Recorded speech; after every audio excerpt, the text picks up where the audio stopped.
Thank you. Thank you.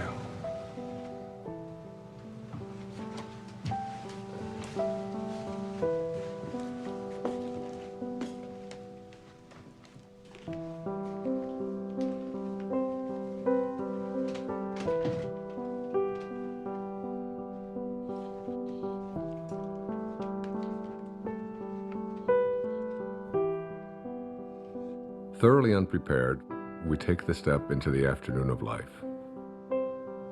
Worse still, we take this step with the false presupposition that our truths and our ideals will serve us as hitherto. But we cannot live the afternoon of life according to the program of life's morning. For what was great in the morning will be little at evening. And what in the morning was true, at evening will have become a lie.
Got him looking on that one, too. They rotate up after the outside. The fence is just getting in the zone.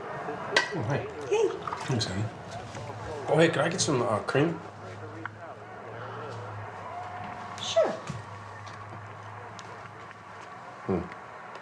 Sorry. Let me see it there. Thanks. Okay, we're all packed. I got the snacks, got Jason's prescription, boarded the dog, car payment, called the neighbors. Hey, Jack. Jack? Jack, I need you to turn off the video game and come downstairs and have breakfast. We're gonna leave in a little bit. Let me just finish this level. Okay, fine, but then we're unplugged all weekend, got it? I don't even know what that means, unplugged. It's a very sad commentary on our life. Hey, sweetie. Time to get up, sweetheart. Is it tomorrow? It is tomorrow. It is, and we're gonna go on vacation, and we're gonna have so much fun, but we gotta miss the traffic, so let's get going. Gotta get up, monkey. Okay, off you go.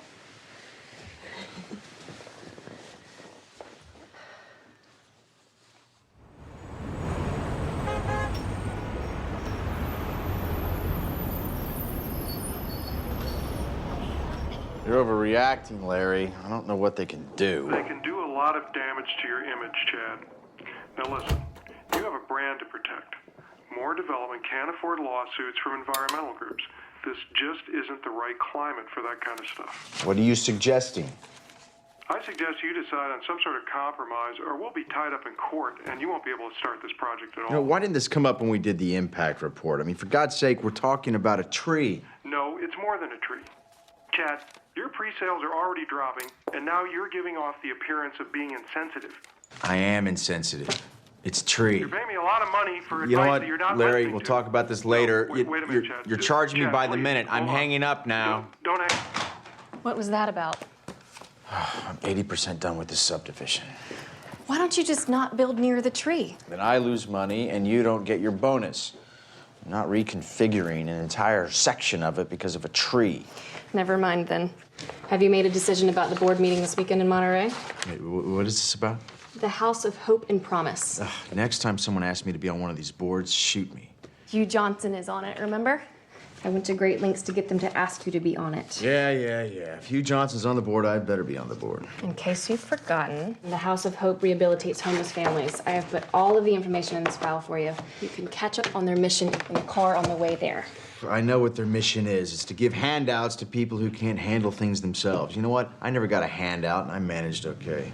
I will call your publicist and get them to say something about your philanthropic work. Hey, actually, that's a good idea. That'll deflect from the whole tree issue. Always thinking.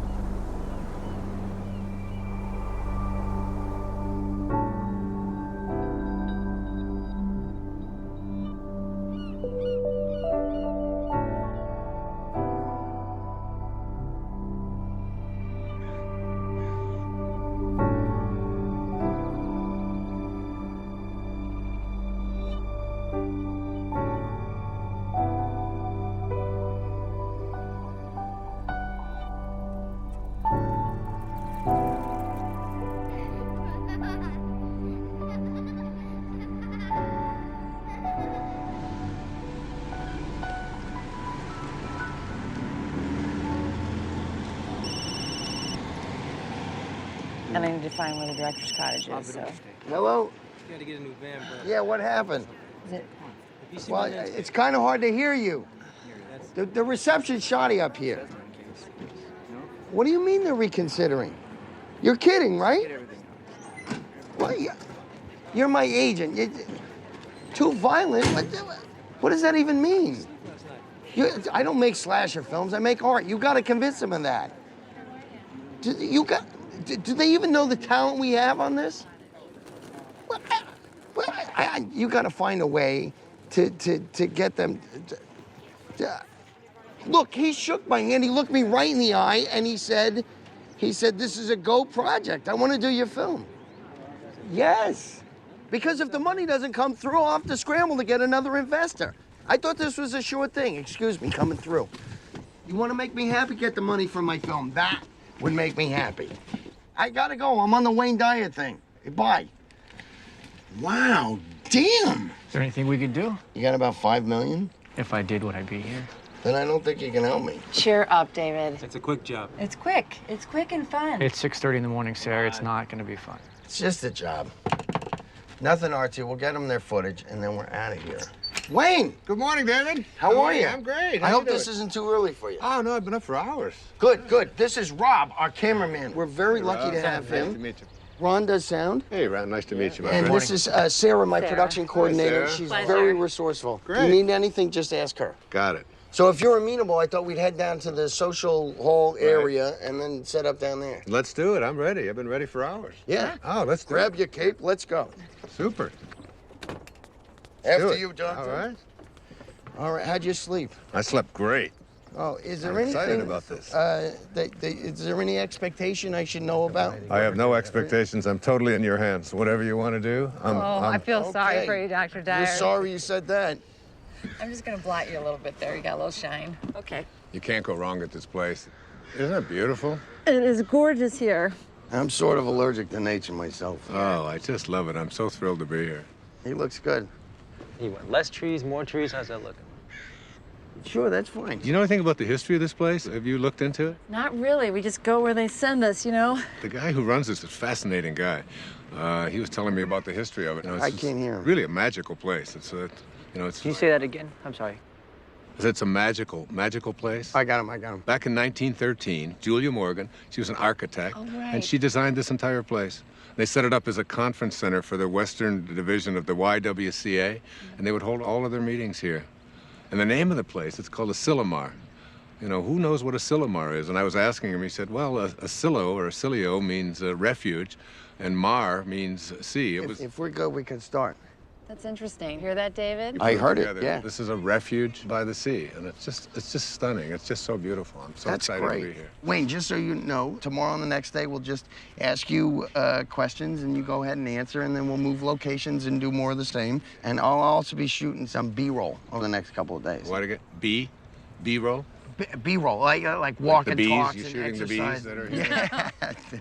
Listen, it's your vision. I'm open to anything. Whatever you see, I'm happy to go along with it. Well, I'm more of a technician on this one. Really? Well, you know what? You might find yourself learning something. Maybe. Well, I'm open to it. Great. Let's go ahead and roll camera. We're speeding. Sounds good. All right, Sarah, would you be kind enough to slate it? I would love to. You're gonna slate me? I'm gonna slate you. All right. Dr. Dyer, interview 1. Okay, Wayne, you came up here to write your latest book. Can you tell us a little bit about what you came up to write about? Yeah, I'd be happy to.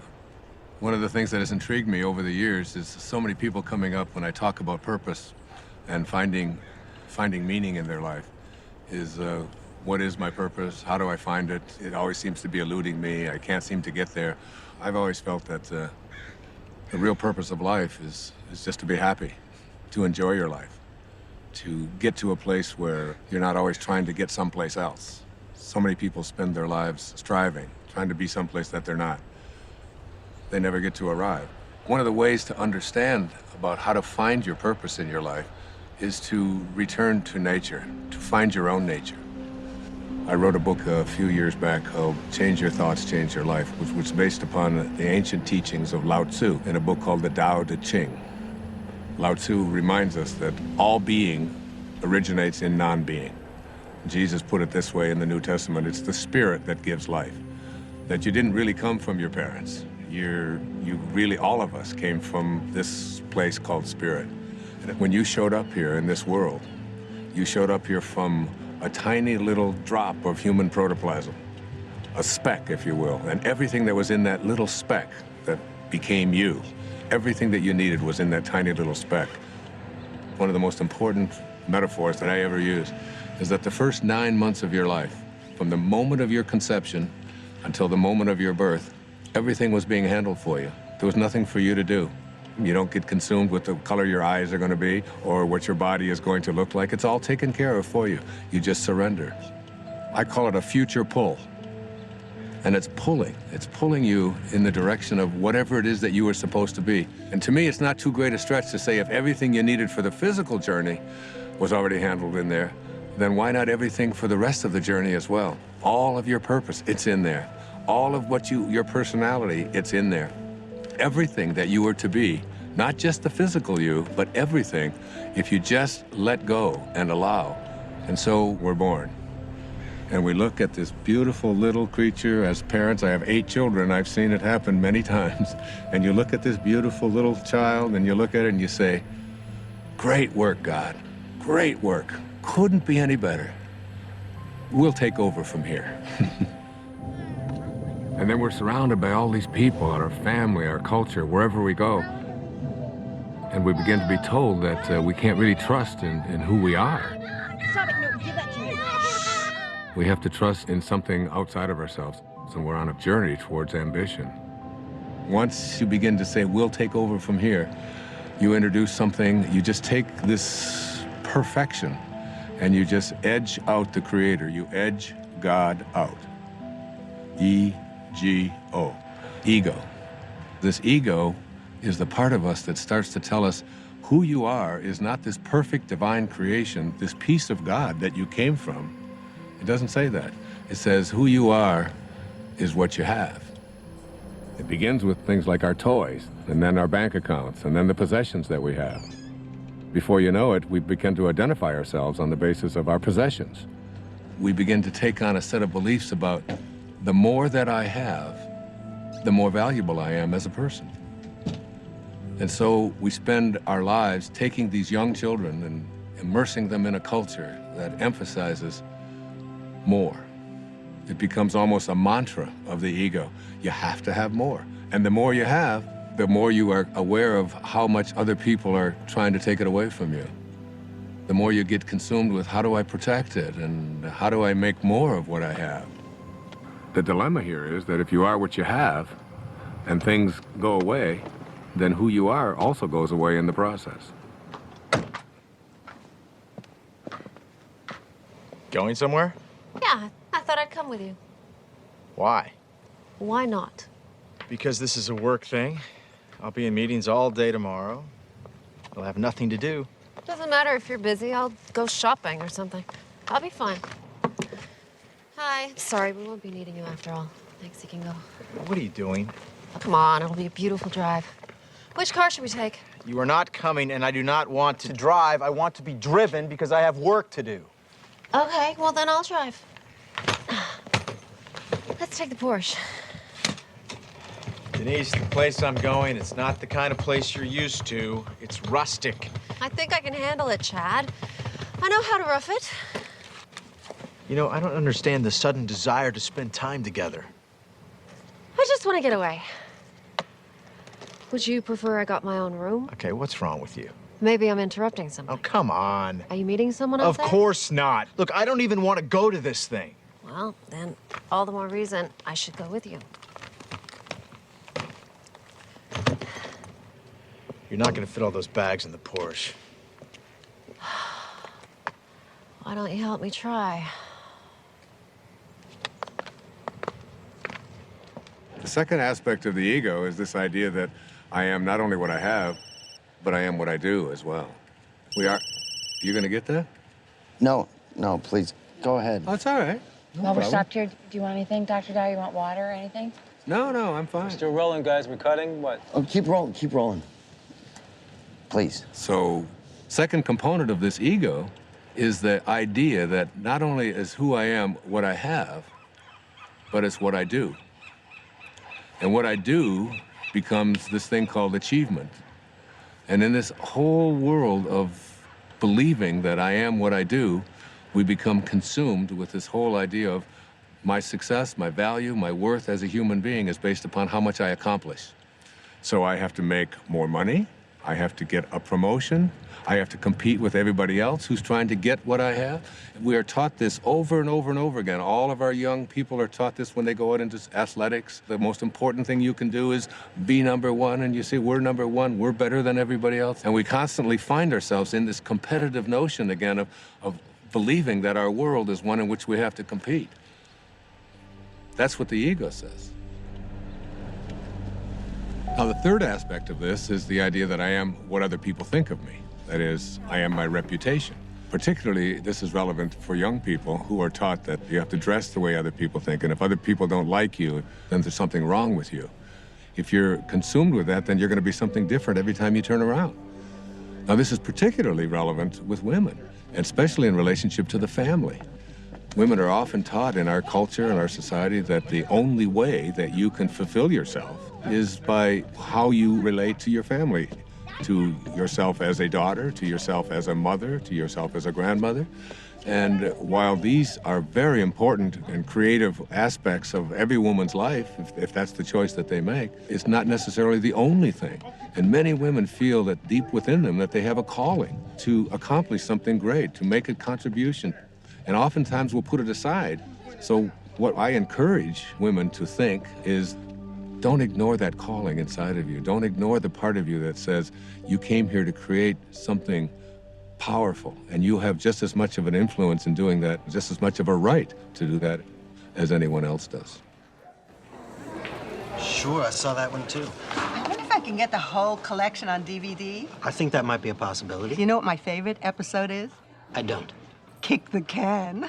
Now that is a good one. You know, when all the old people become young again. Yes, heartbreaking, isn't it? You know, the other episode I like is the one where... You know what, I'd like to check in. I'm sorry. Are you with the wedding? No. There's a wedding? People actually get married here? Yeah, all the time. Oh, I'm not criticizing it. I think it's charming. Chad Moore. More development? Yes? Ethan Lipton. I used to work for your company a few years ago. Oh, right, yeah. Yeah, in accounting. Yeah, sure. Darling, we'll talk later, okay? Okay, great. Oh, be sure to tell the guys to show up on time tomorrow night at the rehearsal dinner. This whole weekend is going to be a continuous celebration of love. Well, I do like love. Well, that's why I'm in this business. Bye. Are you getting married? No, I'm with the band. Oh, well, have a fun weekend of love. You guys too. Do you remember that guy? Not at all. Hi there. Hey, let's see, I'm checking in. The House of something? Promise and Hope. Promise it. Chad Moore, I'm on the board. Welcome to Asilomar, Mr. Moore. We have you in North or Longviews. If you go out the door and to your left... My wife has joined me unexpectedly, so could we get one of the larger rooms? You don't have to tell him that. Well, they weren't expecting you. You were unexpected. Just one of the nicer rooms would be wonderful. Thank you. I'm not used to camping. Camping. That's funny, Denise. Let me see what I can do for you. There's so much stuff we can do. Oh, that'd be cool. Where are the kids? Huh? Oh. Ethan. Whoa. Jack, Ethan, come over here. Come on. Come on! Get over here! Come here, troopers. Take you and you go with your mom. Stand on my toes. Yeah, and also something away from all the noise would be nice. I do have a room on the first floor in the lodge building. Yeah, No, something higher. Of course, Mr. Moore. Do have a room on the second floor. Higher than that, please. I'm afraid that's about as high as we go here. You're kidding. What a waste of real estate. I think you'll like this room. It has a balcony. All right, if you say so. Give me a second. Give that to your mother. Give that to your mother. You heard her. Hand it over. I said we were gonna be unplugged this whole weekend. Do you guys just want to go home? No, we're not gonna go home. It's no fun. Come here. Let's stand with me. Here, jump on my feet. Jump on my feet. I'll lift you up. There's no way we can have all these meetings with these kids running around and screaming. Have a great stay. Look, I don't need to be having this conversation right now. I don't have time for this. I can't deal with this right now. It's not... We move into then the later parts of the ego, which talks about something called separation. And the ego has a very strong belief system that who I am is separate from everybody else. And then another component of the ego teaches us that I'm also separate from everything that's missing in my life, from all the things that I'd like to have. And then finally, the ego teaches us the most egregious error of all. It teaches us that we are separate from God. And one of the simple constructs that you learn in the afternoon of your life when you shift into the meaning phase of your life is to realize that you came from a source. We can call it God, we can call it Tao, it doesn't matter what we call it. And that this source is everywhere. There's no place that it is not. It must be because it creates everything. Everything comes from this source. Then it must be in me. If there's no place that it's not, it must be in me. And if it must be in me, it must also be in whatever it is that I feel to be missing from my life. If you know that, then in some way, everything that's missing from your life that you would like to have, you're already connected to it in spirit. And all you have to do is figure out a way to align yourself with that and have a knowing that you're already connected to it. You just have to bring it on its way in the way that you think and process. What, was that out loud? Yeah, you just said that out loud. Sorry. That's okay. It is Sorry. intense. There's no question about it. It's very intense. Please continue. Okay, I was saying that as we move into the afternoon of our life, we take the same ego constructs that we learned in the morning of our life, which is all about competition, winning, being better than everybody else, and we try to apply these same constructs to the afternoon of our life. And what happens is we end up living a lie. For what was true in the morning, in the evening, has become a lie. The problem is we don't really know how to move into the meaning phase of our life. This is when we have to learn to go back to those first 9 months, from the moment of our conception until the moment of our birth. Lao Tzu speaks about this in the Tao Te Ching. Let yourself be lived by it. He says that the Tao does nothing. It's leaving nothing undone. This is where we have to get to a place where we can surrender and have a knowing that we're not alone, and that we're going to be guided, and that we have a nature, and that we can trust in this nature. It's not something that we have to always be struggling with. It's not something we have to be in charge of. Literally, think about it. Let yourself be lived by it rather than you taking over. But as we move into the meaning phase of our life, what's happening is we begin to think about fulfilling a dharma, fulfilling a destiny, fulfilling something inside of us, a calling that only we can feel inside of us. No one else can tell you what that is. But if you feel it and you know it, winning and being ahead of other people takes a back seat to feeling fulfilled and living your life on purpose.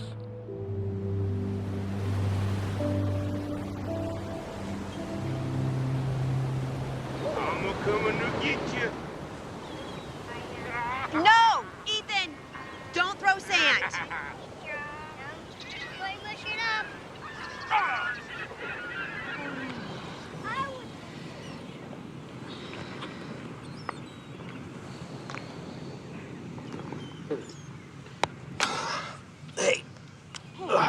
Got anything to drink? Juice box. Sure. I'm gonna go back and get some more sunscreen. Really? We got clouds. No, they can still get burned. Okay. You gonna walk back? Yeah, I'll be fast. Well, we can wrap it up here. No, look at them. They're having so much fun. I don't want to drag them away. I'll be right back. Okay.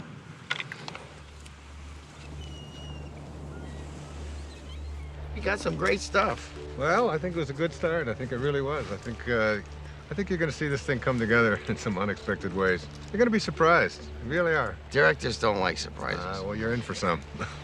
Great. I'll see you in the morning. I look forward to it. Thanks for everything. It was great. Thank you. Thank you, guys. Thanks for everything. Yeah. Thank you. You're welcome. See you later. ride? Yep. Okay. See you tomorrow. Thank you.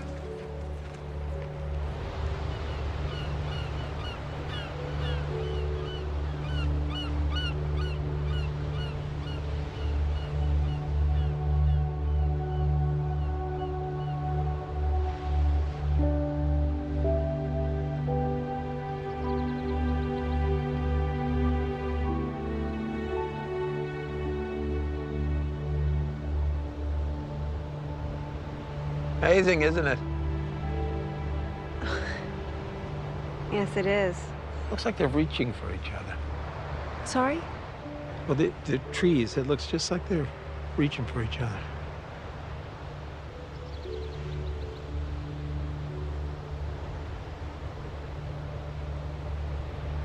Yeah, you're right. It does.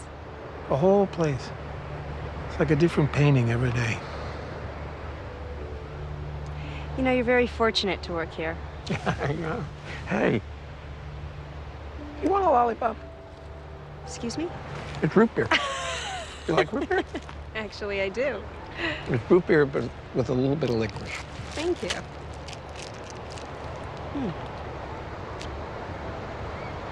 I like it. I like everything about this place. Like what? What do you like about it? I don't know, it's just, it's so beautiful. I can't describe it. In words, yeah. I guess so. I mean, words versus images. Images? Pictures. No, don't do that either. I used to. When I was in college, I used to drive down to the beach and I'd sketch for hours. Oh well, doesn't matter anyway. Oh well.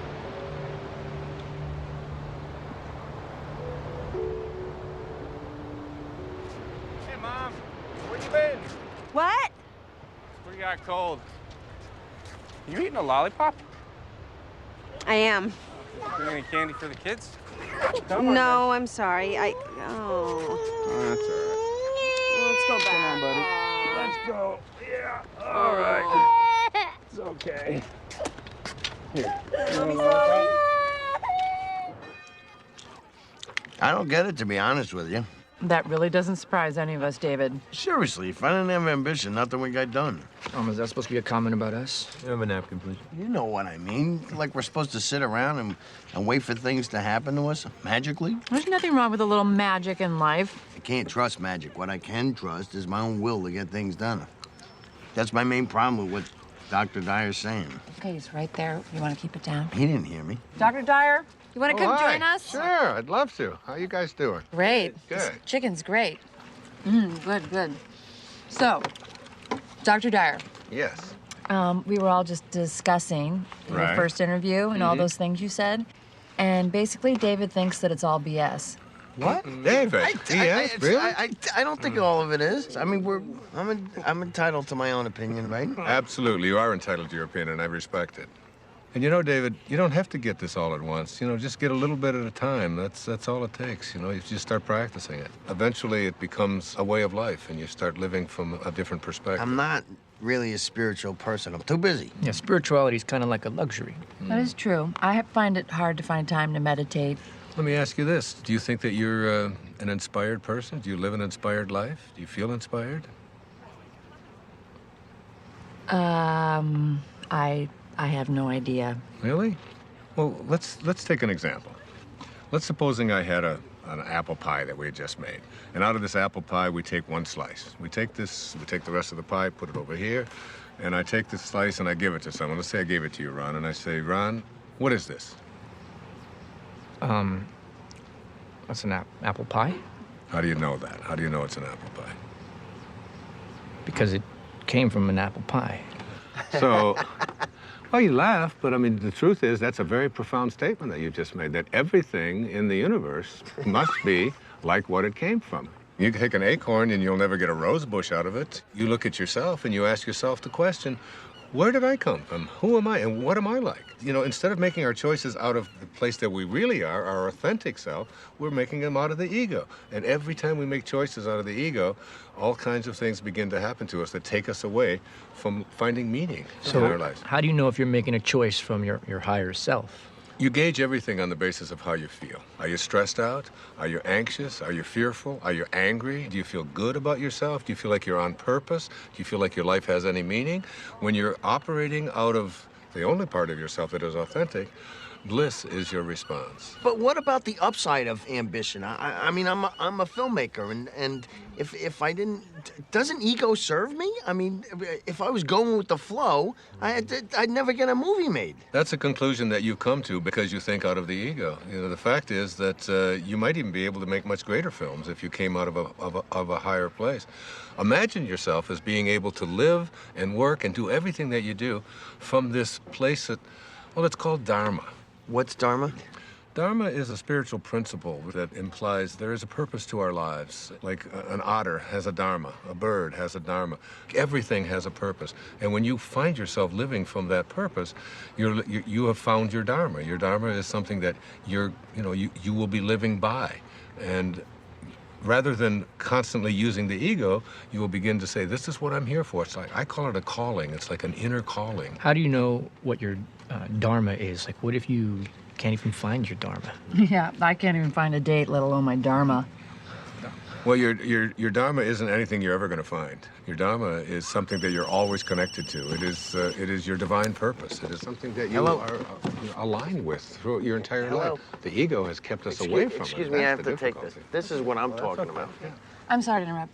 How does this help me find a date exactly?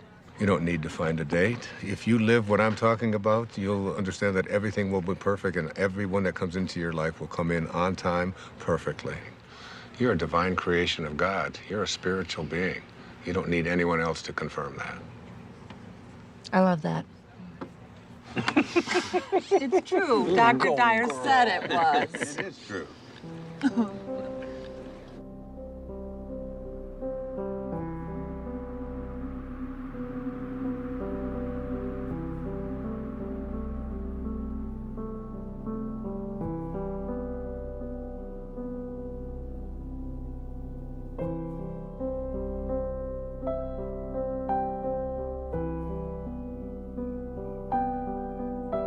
You know, I don't want you to think that I don't appreciate what you're saying. I do. Not that you would necessarily be concerned with what I'm saying, because that's the ego telling you what to think, right? So you were listening? Yeah, I'm listening. I just think it's good to have a plan. Well, what's your plan? To be a successful filmmaker, to make a name for myself, to make money, to have a good relationship. So you're talking here about prosperity, you're talking about abundance, you're talking about happiness. I haven't have any problem with that. I've been attracting abundance and prosperity into my life forever. I think it's actually quite easy to do. I really believe in that. For you? Well, you know, the problem what you're talking about here is the ego. The ego and your attachments. You know, you become attached to you know, how much money you're making and how well your film is doing and is everything working the way I've been told that it should work. When you become attached to things and they go away, you then lose who you are. But it feels so much like survival. We're not talking about survival here. We're talking about a shift away from the morning of your life and having to do everything for external reasons and moving into a higher place in your life. Why don't we start with that tomorrow? How to make this shift? It's a good idea. You know, I tell my audiences all the time that if this is something new to you and you've never heard it before, There's a shift probably heading your way as well. Yeah. That's all I need. It could happen.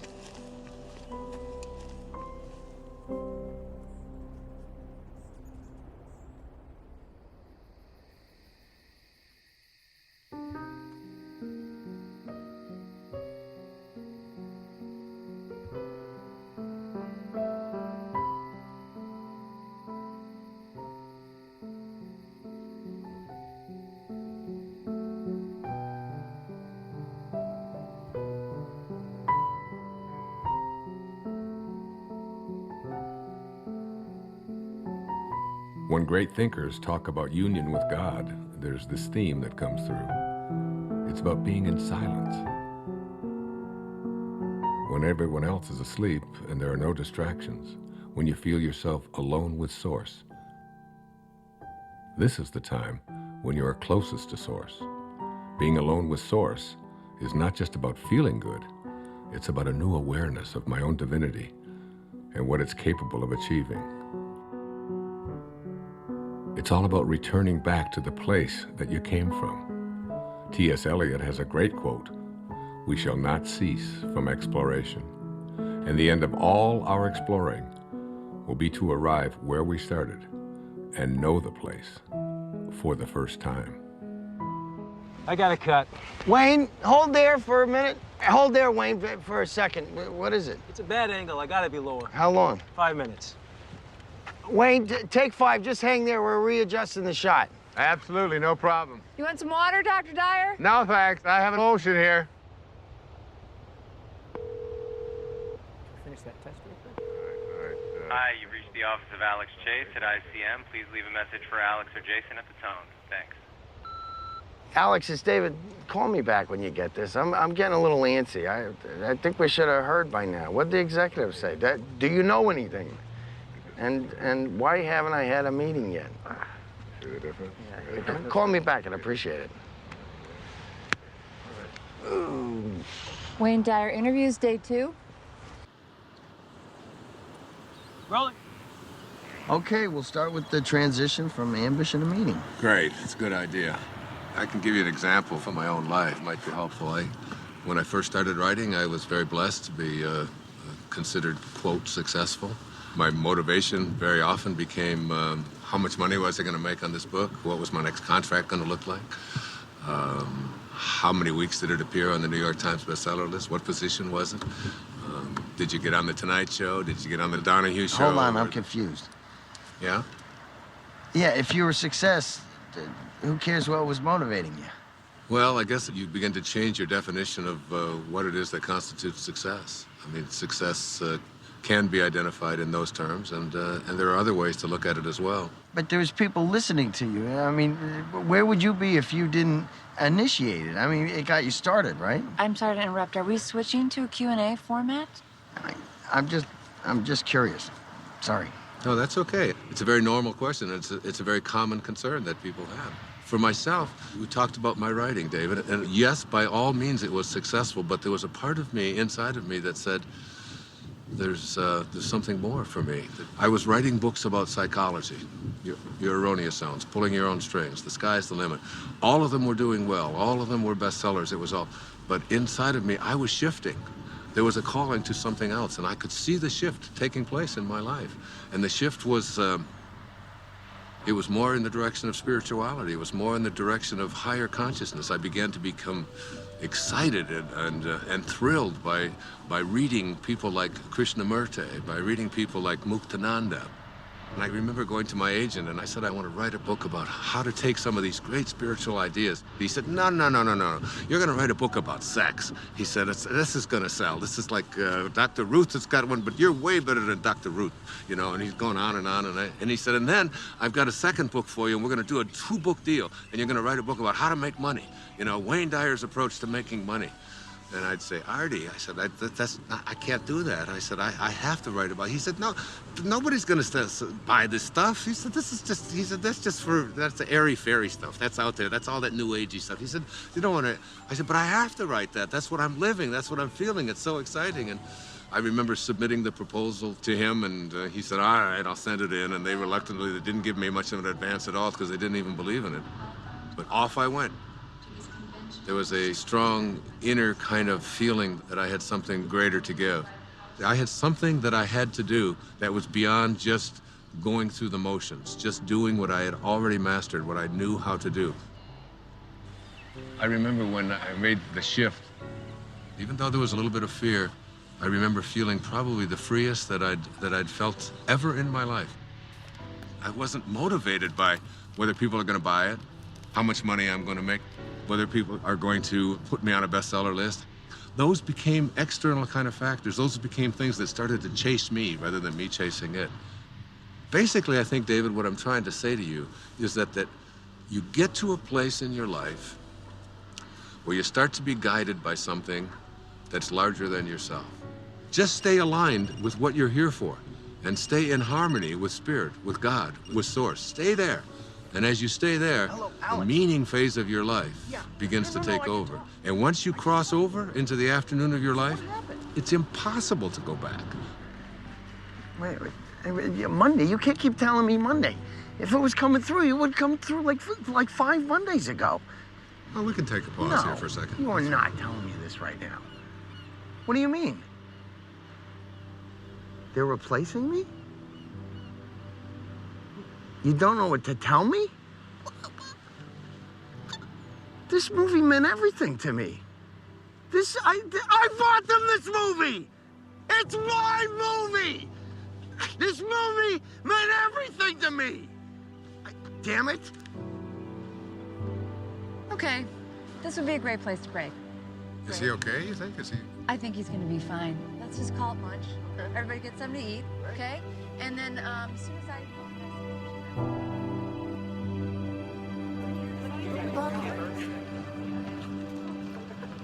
Lunch is 1/2 hour. If anybody is interested in the Marin County project, Hey, you up for a late game of golf? Oh, absolutely. Okay, I'll reserve it. Thanks. You know how long this meeting's gonna last after lunch? I don't really know. I think they're saving some of the big items until the end. Like what? Well, they're $1 million down in the San Francisco project. The contractor underbid, now they're over budget. You know what? Listen, you can catch me up on all that stuff this afternoon when we play golf. You're not coming back? Oh, no, I am. I'm gonna try. I just, got a lot of work to do. See you later. Okay.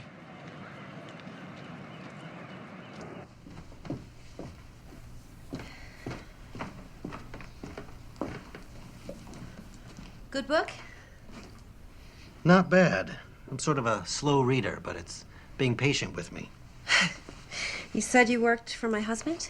A long time ago. I don't think he remembers me. Oh, I think he remembers you.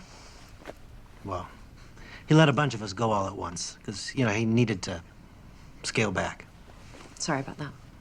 Hey, it's okay, truly. It's one of the best things that ever happened to me. I needed to try some different things, pursue some other avenues. Like your music. Like my music, yeah. Well, it sounds like your story has a happy ending. Not yet, I hope. No. Don't rush me now. No, that's not what I meant. I meant you seem happy. Well. Hey, you know what? You and Chad ought to come to this party that we're playing at tonight.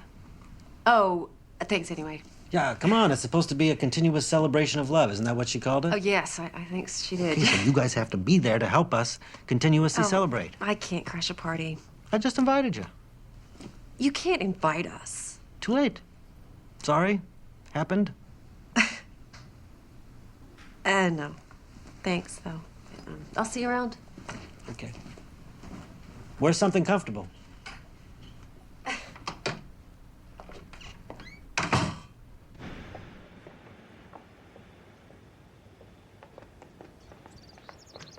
Denise. Denise. Hey, slow down. Stop! Oh, hi. Why did you stop? I didn't see you there. Where are you going? I was going into town. I thought you were in meetings all day. I was. But, I'm bored. Yeah, well, if Hugh Johnson can do it, you can do it. No, I'm not cut out for this nonprofit thing. So. Oh, Chad, you just gotta fake it. No, I'm coming with you. What? I said I'm coming into town with you. Honey, I love you, but I don't enjoy shopping with you. I need some me time. I thought we were supposed to spend time together. right? Look, Denise, I'm not kidding. I cannot take another meeting. I'm coming with you. Whatever.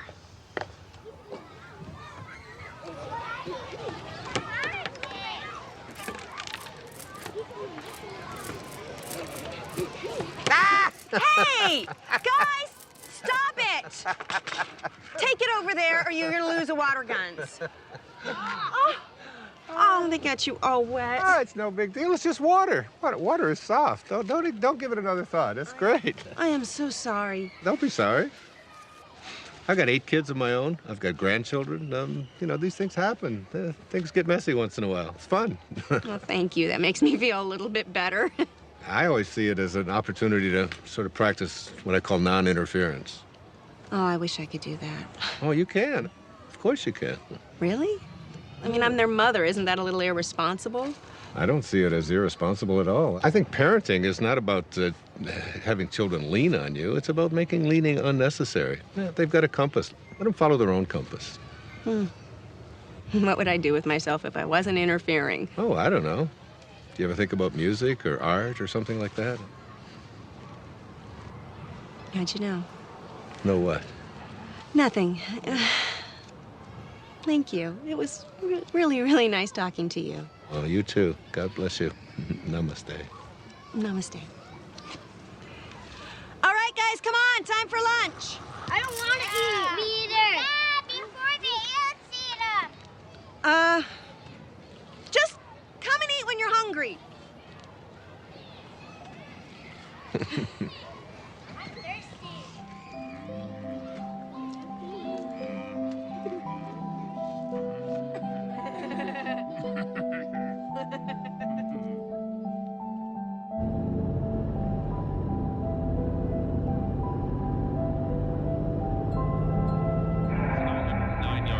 Touchdowns and only 5 interceptions. Now listen, Bob, the next Peyton Manning, you want to put 10 bucks on. And definitely he had that signature moment during the game against the Bears. Yeah, but you know, he could have cracked many quarterbacks. On Tuesday, 5.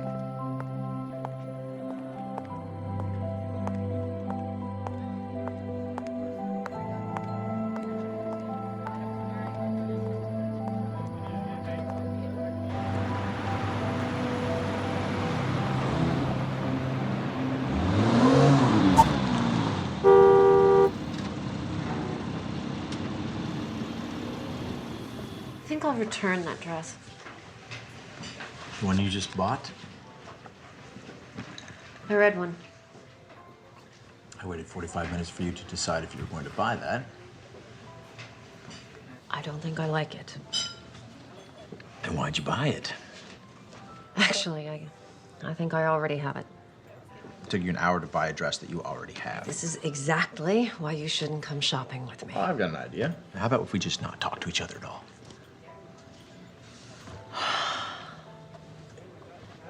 Jesus, Chad. I really should have come alone. I've got a lot on my mind. You've got a lot on your mind. What could you possibly have on your mind? All right. I wasn't going to tell you this until tonight, but...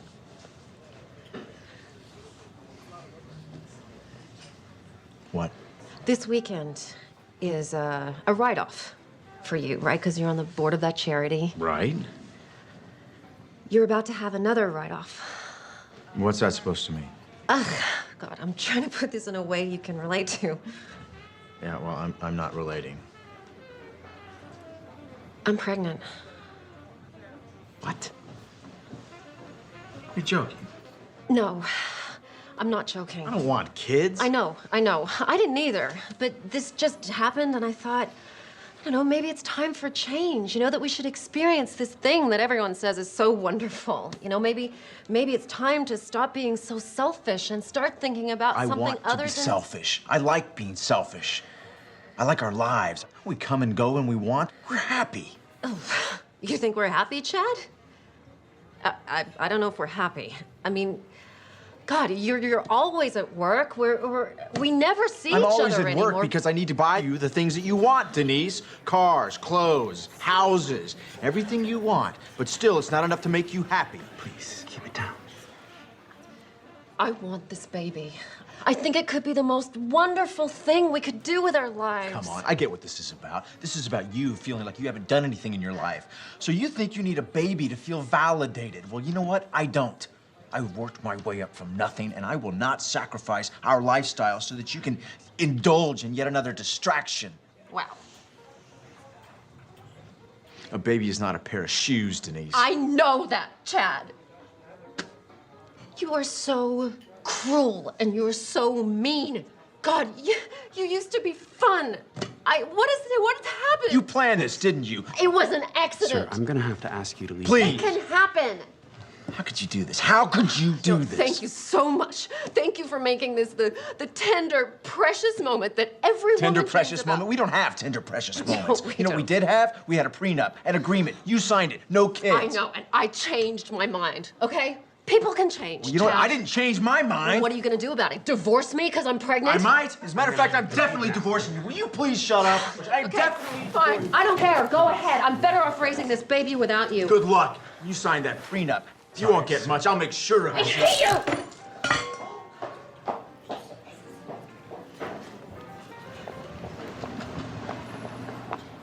Sir, I'm fine. I still need I'm you. fine. Sir, I am still gonna have to ask you to leave. Oh, I'm leaving. Don't worry about paying. No, I am definitely paying for this meal. Please, sir, it's not necessary. Oh, she's got my wallet. Hey! You took my wallet, you kleptomaniac! You left her in the room, you moron! I'm calling my lawyer. I'm calling my lawyer right Oh, now. really? How are you gonna do that without your precious phone? Hey, come back here! Come back!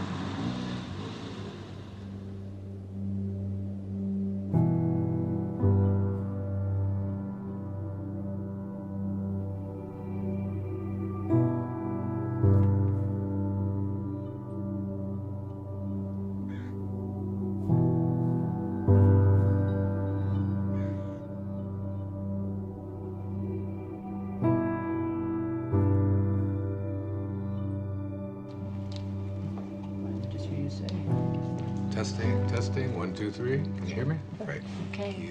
Dave. You guys have been being in the cold, Dave. huh? It is. You want to stay with the same frame size, right? Yeah, sure. Okay, guys. Ready. Okay. Crossing.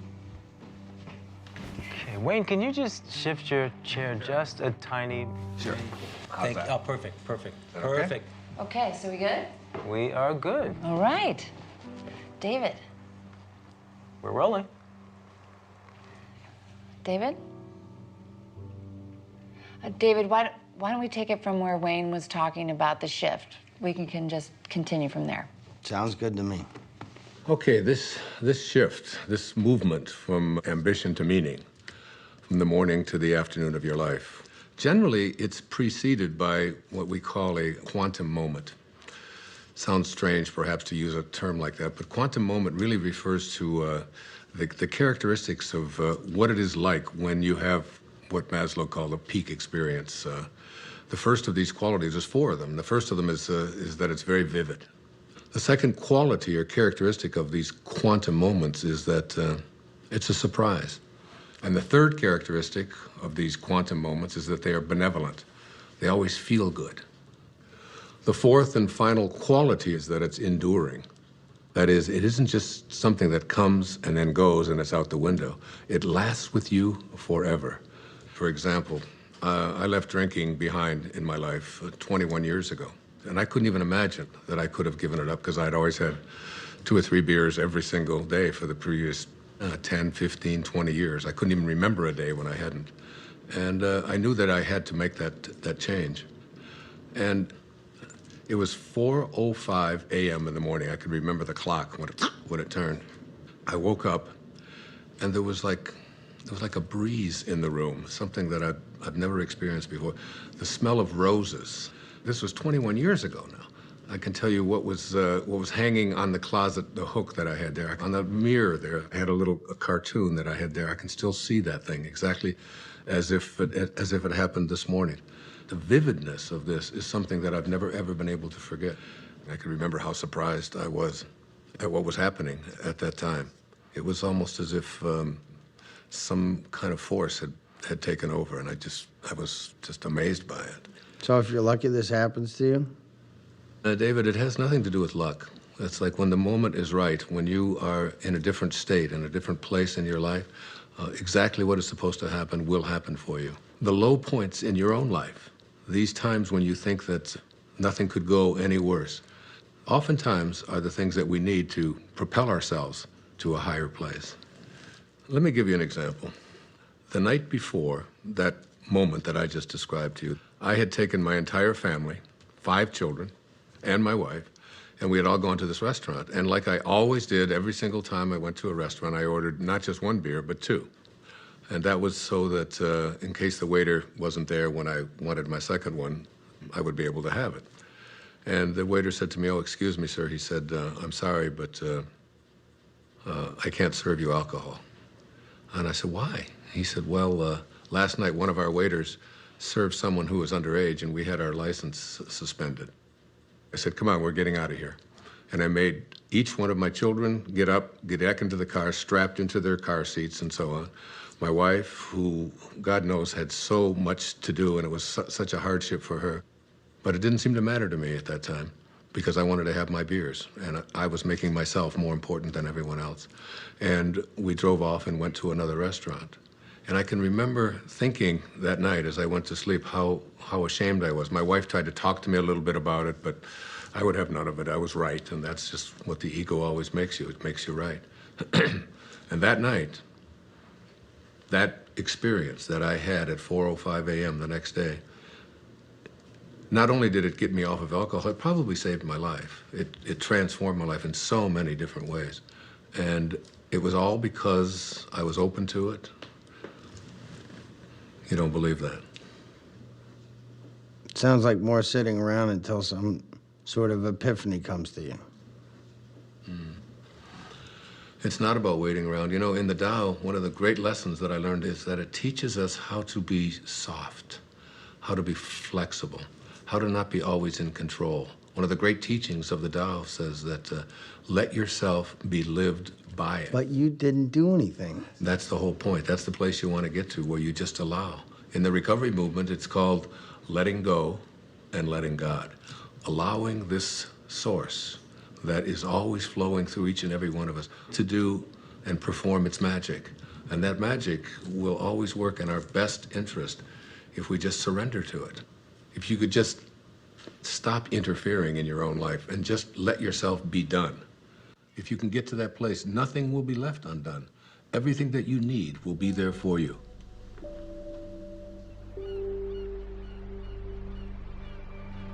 It's mysterious for most of us because we believe that we're the ones who have to do everything. Isn't it interesting that you had everything you needed in the first 9 months? Why isn't that true for the next 90 years? Because we interfere. When I was 19 years old, I was in the United States Navy and as an enlisted man. And I was given my assignment to join the aircraft carrier, the USS Ranger. And it was on deployment in Yokosuka, Japan. So I boarded a refrigerator ship, the USS Vega, in Alameda, California. And just as I was getting on that ship to take my 29-day voyage across the Pacific Ocean, my Uncle Bill Volek, who was a school teacher in Hayward, California, handed me a copy of a book. And the book was a collection of short stories written by Leo Tolstoy. He wrote not just great novels and great stories, but great spiritual literature as well. He was considered to be the soul of Russia.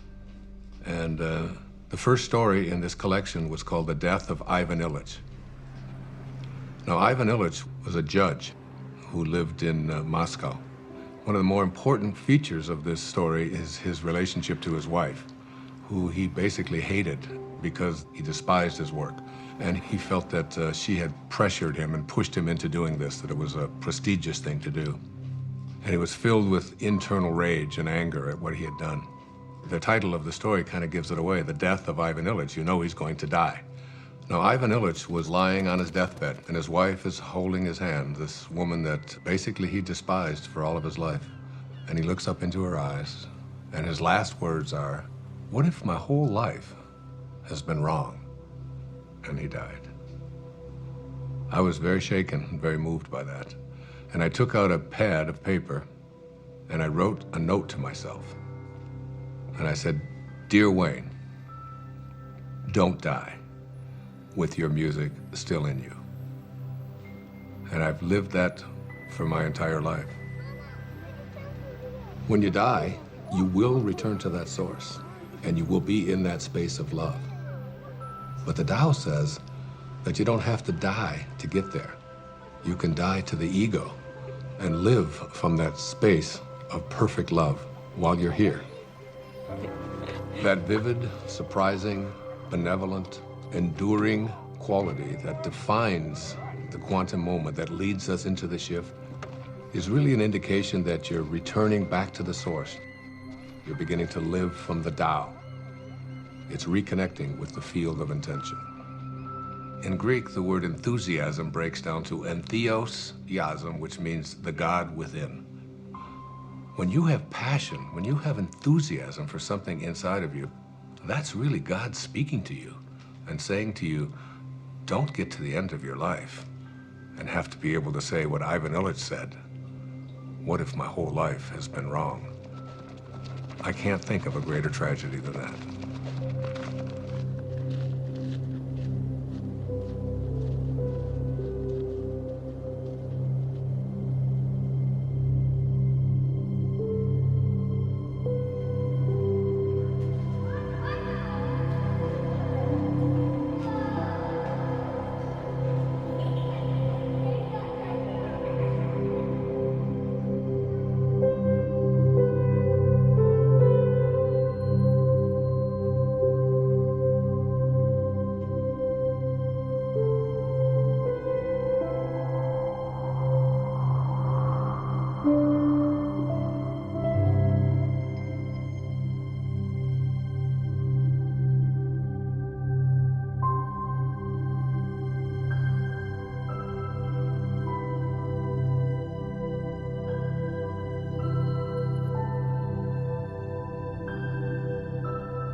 Hey, Mom!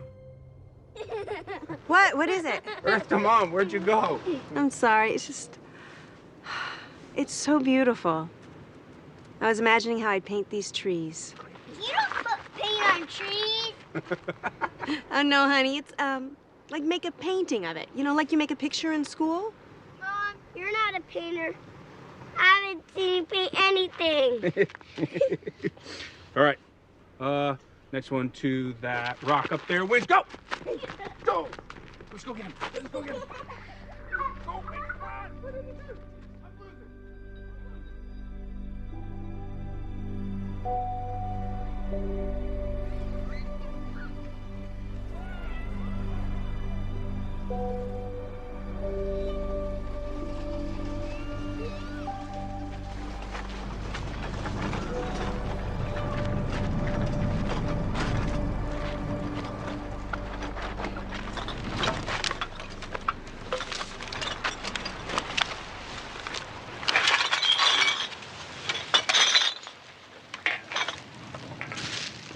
Hey, here's some money.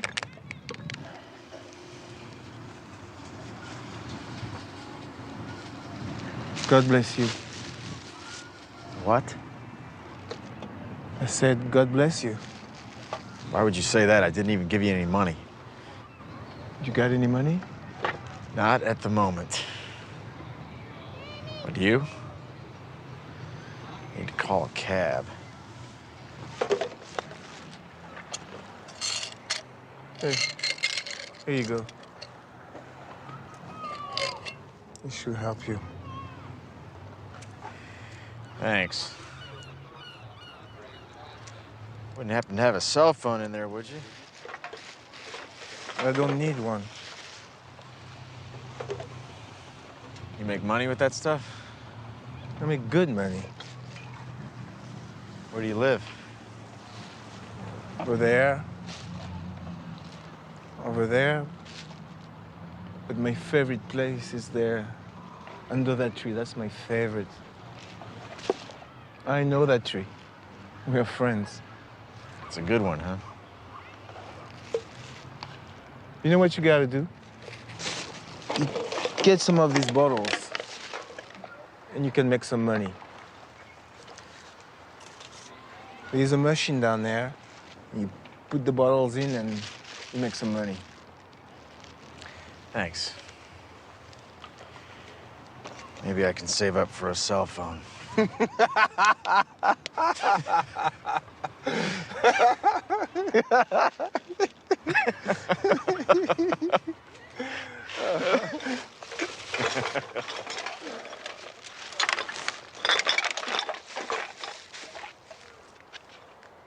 Hey.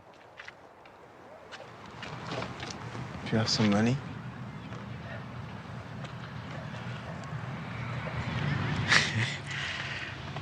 I do. I have 6 pennies. God bless you.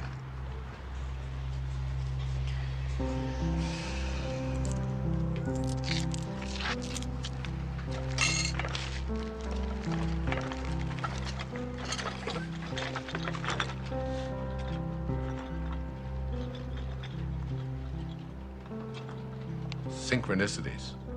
It's like a collaboration with fate. All of that becomes the norm, and the ego is no longer the driving force in your life.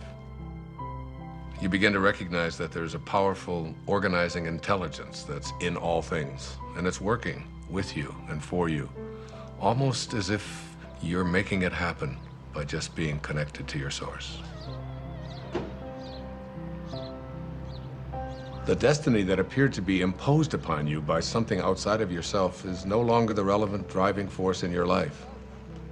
You're connected to the source, and it's almost as if this divine organizing intelligence, God, the Tao, whatever you want to call it, it's almost as if it's saying to you, you play the music that you came here to play, and I'll be there to help you overcome any struggle or any obstacle that comes along.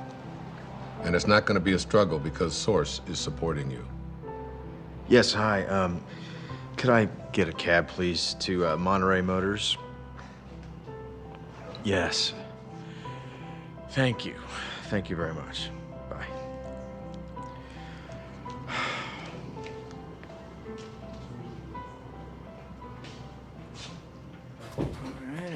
I can't stop thinking about what you said about a destiny being imposed upon you. Well, you know, I think all of us, each and every one of us, have a knowing within us. You know, it's been said that when you trust in yourself, you're trusting in the very wisdom that created you. It's there to tell us who we are and what we're meant to be. I know, but so much of Hey. society is putting stuff You wanna get a on drink? people. It seems like all the time. I'm good. Dr. Dyer, can I ask you a question? Sure. Are men and women different when it comes to this? Do they shift differently? It's very different, as a matter of fact. There's some recent studies that have just been published on that. I'd be happy to share them with you if you like. That would be great. Okay, super. All right, I'm taking off. Okay, man, I'll catch up with you. So there was this incredible study done. I've got it right here. It's called The Moment That Turns Your Values Upside Down. And there's 4 components to it. There's men and women before and after. Now, before one of these quantum moments, they were asked just to list the most important priorities of their life, from the most important to the least important. Now, for men, the very first and most important value that they had learned was wealth, the accumulation of money. It's not really that big a surprise, because we are taught as men when we're growing up that your job is to support your family, your job is to get ahead. And the second most important value for all of these men was a sense of adventure, to go out there and, conquer the world. Be the guy. Yeah, absolutely, be the macho guy. The third was achievement. You know, as men, we're raised to believe that you are what you do, what you accomplish, what you're able to create. The fourth is the idea of pleasure. You know, going out with the guys, getting as many dates as you can, having as much fun as you possibly can. The fifth of these is to be respected, all right? And we all know as men what that means, you know? You're not giving me any respect, man. And then you get out there, and when you're growing up and you're a kid, and if you don't get respect, you're having fights. Here are the top priorities of our lives, you know, be able to make money, to have a sense of adventure, to have, you know, to achieve, to feel pleasure, to be respected. That's basically the morning of our life. This sounds like my list. What are you talking about? When was the last time you had fun? Oh, do not even listen to her. I know how to have fun. Do you mind? I'm trying to hear Wayne. Go on. Thank you. I appreciate that. All right. So the second part of the study, which is the after. A quantum shift has taken place. Same questions, only it's many years later, and they followed this over a lifetime. And the number one value is spirituality. Spirituality. The number one thing. It has gone from making money to spirituality, which wasn't even on the list before. You can't even find it. I've got the top 15 of them listed right here. It's not even on there. The second one is personal peace, less anxiety, less stress, if you will. The third one is family. Now, family was on the other list, but it was way down before. Now, what happens after one of these moments, you begin to look around and say, what is it that's important to me in my life? And then the next is God's will. This is the one that says, I have a sense of purpose. And then honesty is the fifth quality. Not just honest that I don't steal, but how honest am I as a man, you know, with my feelings, with yeah, that's exactly right, you know. Those are the top qualities for men. So there's the before and there's the after. And you can see what a significant change this is, what a shift has taken place here. Hey, everybody. Hello.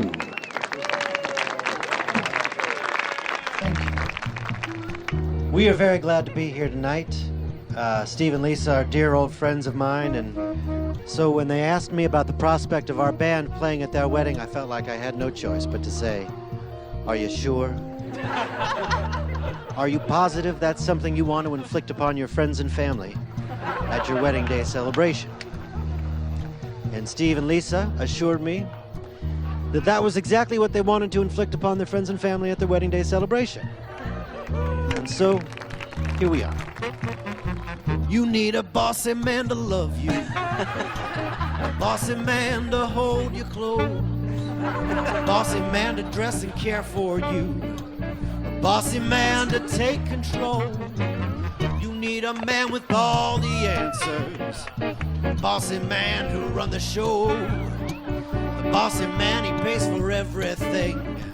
He never says, I do not know.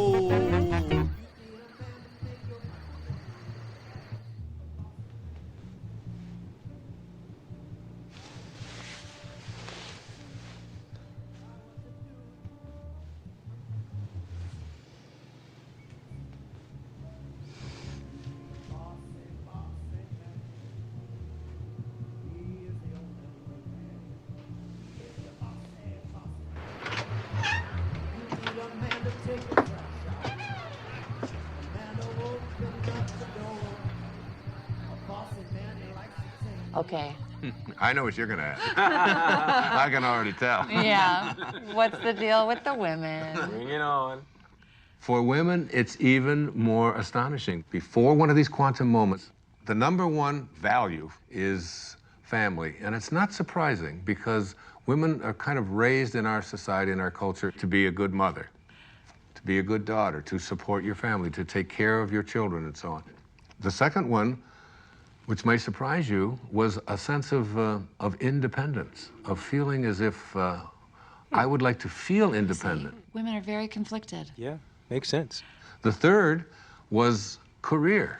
Now, very often, women never even felt that they had a right to go for a career because they were obligated to be taking care of their family. And this is not a put-down of that at all. What we're saying here is that there's something more. The fourth quality for women was fitting in, having to be like everybody else and so on. Yeah. And then finally, attractiveness. And this became not just like it's nice to look nice, but my whole values are, and how do I look, and where do we get this? You know what? That is so scary when you break it down like that, because where is it that we learn as women we're supposed to be pleasing everybody else all the time? Well, go on the newsstand.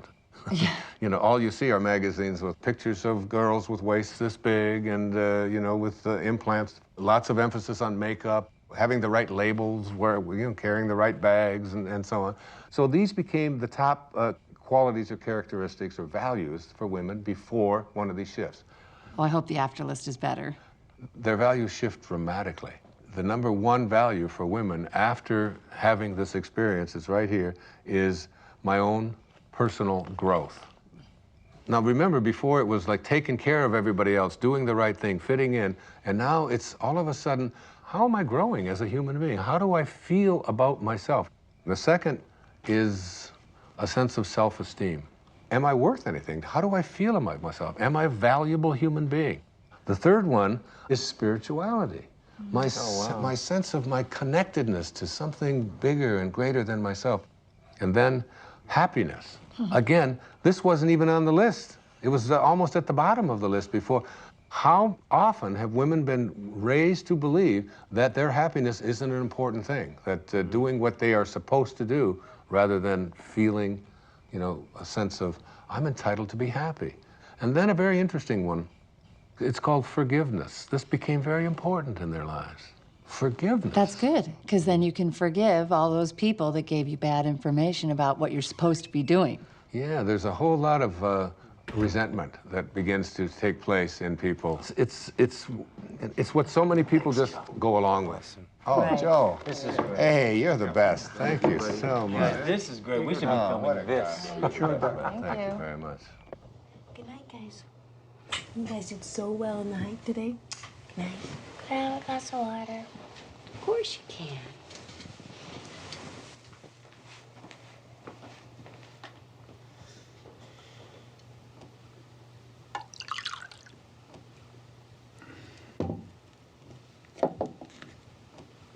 Jason, what's this? This paper and pencil wasn't here before. I don't know. No idea.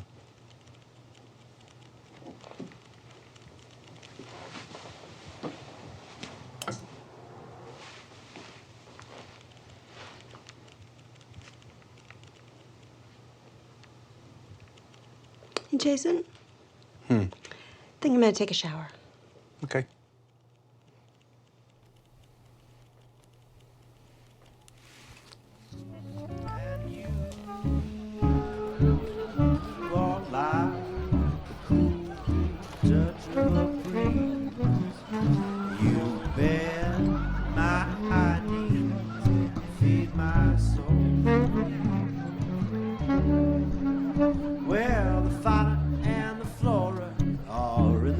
Store. Someone's getting rascally and spry. Fauna says to Flora, I really do adore ya. Flora says, I know, tell me why. You are like one hot spot in the sun after a long winter storm.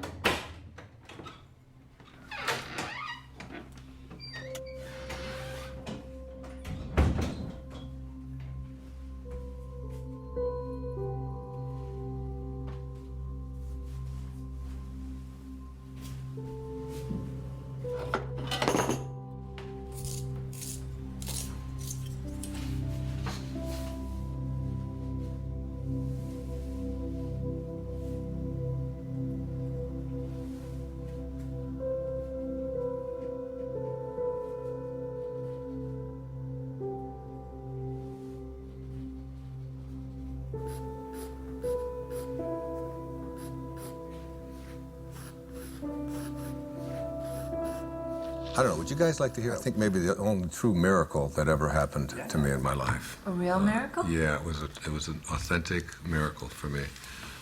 It was a healing that took place that I still can't explain. So it was in the year 2000, and I had taken a group of 25 people on a spiritual tour to Assisi. I've made several visits there, In fact, I wrote an entire book called There's a Spiritual Solution to Every Problem, based upon the prayer of St. Francis. And I lectured for a couple of hours about it, and we all had visited the places where St. Francis had lived and performed so many of his miracles. The next day, we were going to take a tour to a place called San Damiano, where St. Clare, who was the first female to ever become a part of the Franciscans, lived. And on the third floor of there was the bedroom, exactly as it was in the 13th century. There was a young man on that trip. He was 21 years old. His name was John. He was from Pennsylvania. He had cerebral palsy, and he had two very heavy braces on each one of his legs. We were going to go up to the third floor. Now, this was a winding staircase to get up to the third level where St. Clare's bedroom was. Now, John, in order to be able to go up the steps, he would have to move his leg out like this, you can imagine, and then he would go up the step, and then he'd bring the other one down, and then he'd go up the next step, and he would bring it back because his legs were stiff. But as we started to get into the very narrow part of the staircase, he couldn't, his legs wouldn't go out. He could only go this far, so he couldn't go up. And you can imagine he couldn't go down. It was impossible for him to go down. So there he was stuck. I was ahead of him. And he stopped me and he said, Wayne, I'm in trouble. I can't go up another step because I can't get my leg out to the side. There's no room and I can't go back down. What are we going to do? And there was a whole row of people behind waiting to go up this very narrow staircase. So you have the picture? Old people don't whisper, 'cause old people can't hear. We'll just talk louder and louder, year after year. Stop looking at me funny, get over here, and I'll whisper. You have grape juice on your chin. Oh, no. Thank you. No. Yes. Old wills grow stronger. Old backs grow stiff. Old feet grow wider and longer. Old dreamers drift. I'm drifting over your way.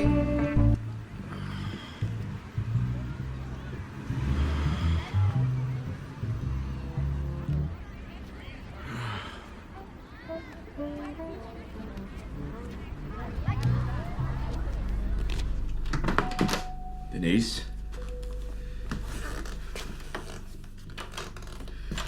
Denise?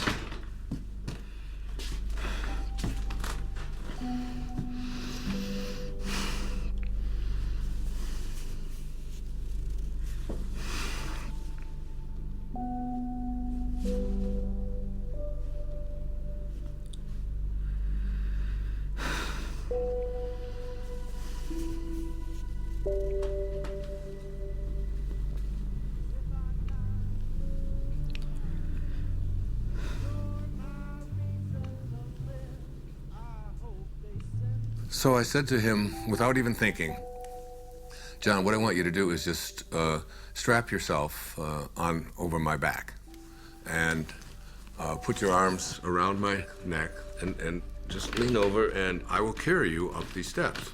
Now, what I haven't told you is that before we went on this trip, I had done some major damage to this right knee of mine, to a point where I had it examined by several orthopedic physicians, and I was told that there would come a time soon when I would have to have this knee replaced because it was down to bone on bone.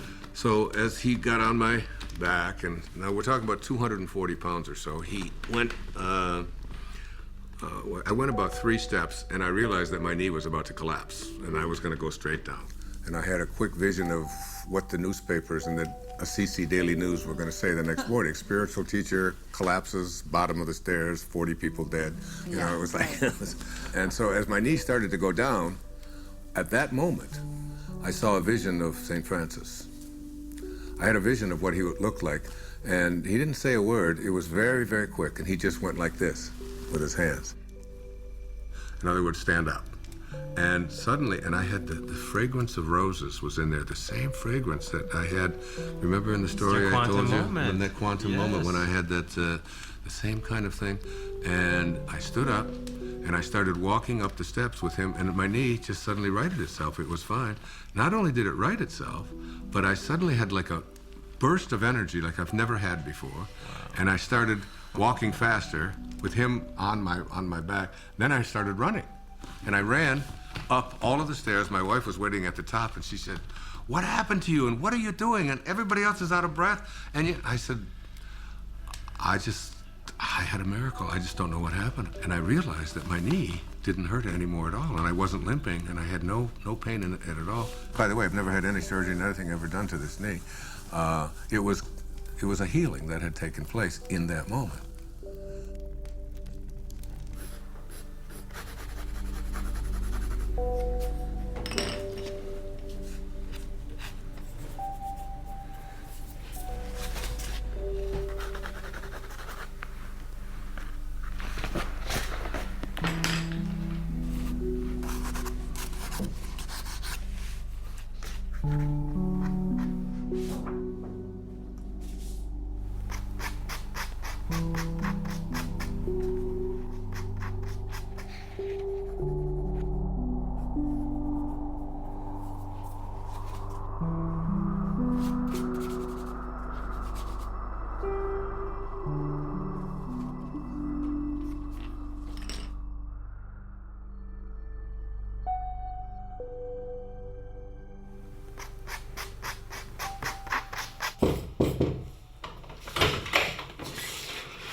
Hey, you coming to bed? Yeah, I'll be there in a minute.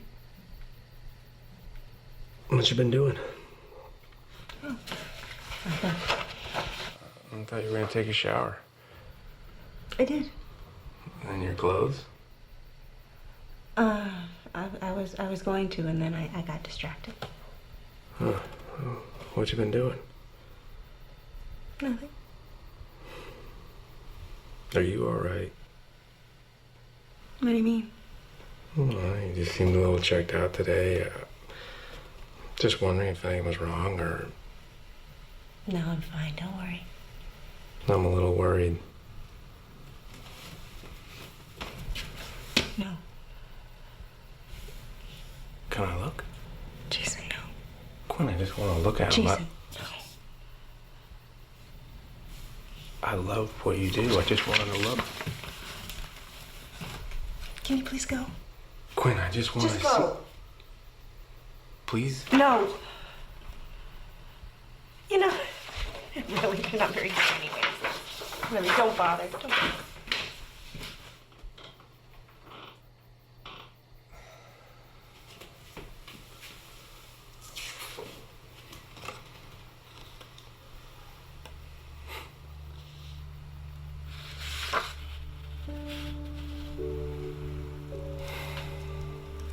Later on, I started to talk about this miracle, but the thing that I did was, when people would ask me, why do you think it happened to you? I would always say, well, why not? I mean, I'm Wayne Dyer, after all. And I've written an entire book about him, and he's... I deserve a miracle. Yeah, and it was like, and I really believed that it was like a special sort of thing that came to me. That's what happens, you know, when you get your ego involved in it. And what happened in that moment is that I totally forgot my ego. It wasn't that I'm so grand and so spiritual or that I'm so special. My instantaneous reaction to what John needed was to just reach out to him, and that's when the miracle occurred. In one moment, without thinking, I reached out to a fellow human being in need and forgot about myself. And it was almost as if the door opened, the teachers found me and said, here it is. The best way to have those doors open is to forget about yourself and to reach out and serve. It's always about serving. It's, you know, one of the mistakes so many people make is they just think, well, I'm just gonna attract what I want into my life. And one of the things that I really profoundly believe in, you do not attract what you want. You attract what you are. What you are. I would have been too shy. I'm such an earnest guy. I would have no firm things to say. We ran in such different circles, my baby. Diagram different blocks. Now we gaze at the moon out the window. Denise, come here. Sorry, I'm so sorry. I should never have done this. Hey, look at me. Look at me. It's okay. No, it's not okay. It's not okay. Everything's going to No, be okay. I Everything's did going to this. be fine. No, you didn't do anything. I knew how you felt. I did this. I did this more than you. Listen to me. I'm sorry. I love you. I love you so much. The stars You're gonna be okay. It must have been our time. We found true love while staying at home.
Don't stop. That was great. Thank you. What brings you out so late? Or I should say so early. Just couldn't sleep. You having trouble with the filming? No, that's fine. Filming's easy. It's my business I can't handle. Hey, do you know chopsticks? I used to. Ha! Makes me think of being a kid. When I was idealistic. Back when I thought I'd make a name for myself. Oh, hey, don't say that. You have a name. More like a household name. More like Scorsese or Tarantino. Well, hang in there. Anything can happen. Why does it have to be so hard? One minute I have the funding to make my movie, the next I don't. Can't get the money without the talent, can't get the talent without the money. And then they pulled it all out from under me. I don't own it anymore. Seriously thinking career change. That's a good sign. What is? You're giving up. That's good. How do you figure? You can't force these things. Right. And again with the magic thing. What's the matter? What's that? You know, I don't know why I'm telling this to the janitor or whatever you are. I do a lot of things around here. believe me. Play a damn good piano, though. You should think about doing that full time. Well, for a while I thought I would. And what happened? Well, I started playing when I was very young. I was a natural.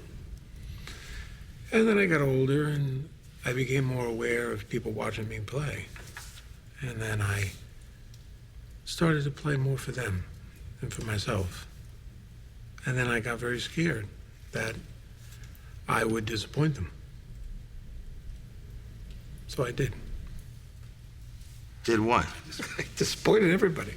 I would be very clever. I'd go to a recital and I would just play a couple wrong notes on purpose as a test to see if they would still love me the same way. And basically they didn't. It was a long time before I touched a piano, which is it's crazy when I think of how much I enjoy playing. Yeah, I was just thinking that. This would sit for years. I wouldn't touch it. I wouldn't even notice it. But you're a piano player. I don't get it. You don't get that? How could you ignore what's right in front of you? Busy doing other things. You should understand that. That way. Yeah. Hold that thought. You hear that? I don't hear anything. Listen. Listen.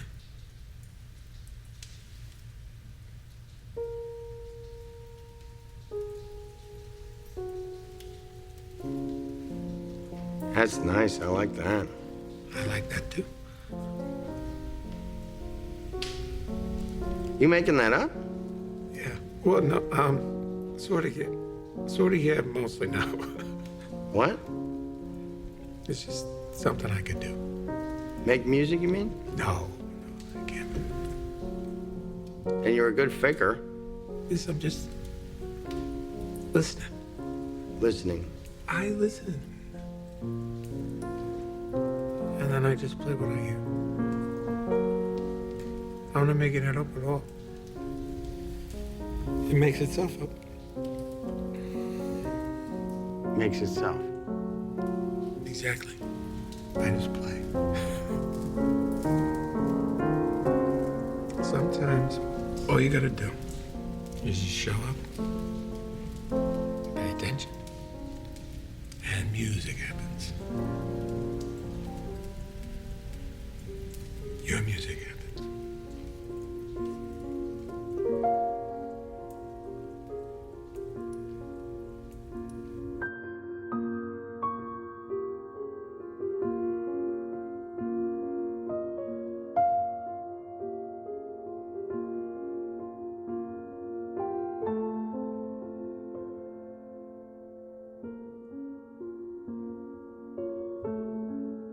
Whatever you're looking for in your life is there for you.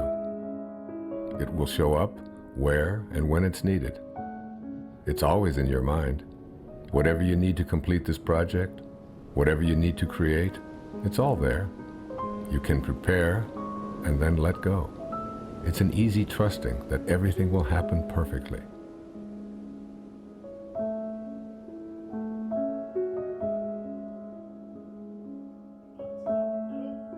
Bend forward to your lower spine. Bend your knees. Place your hands on the floor.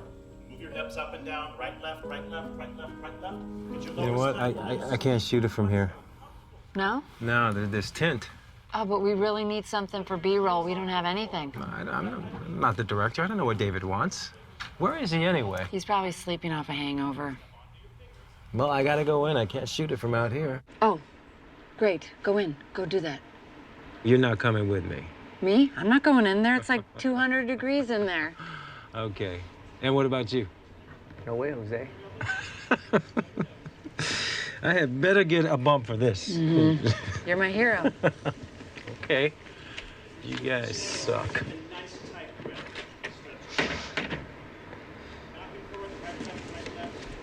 Hey, good morning. Good morning. I got up early. I was scouting locations. What? I found the most amazing spot overlooking the ocean. For what? For this? Yeah, for this. Really? It's a little bit of a hike, though. That's okay. We will indulge your creativity. You sound inspired, David. I am inspired. I'm making music, doing the down. What are you talking about? What is Rob doing in there alone? That's some crazy hot yoga torture. Yeah. I can't let him be in there by himself. Cover me, I'm going in. You're going in? Pick up your right foot in front of you. He's going in. I can't believe it. We live in a world in which all things are possible. There are no accidents. There's a divine organizing intelligence that supports all things.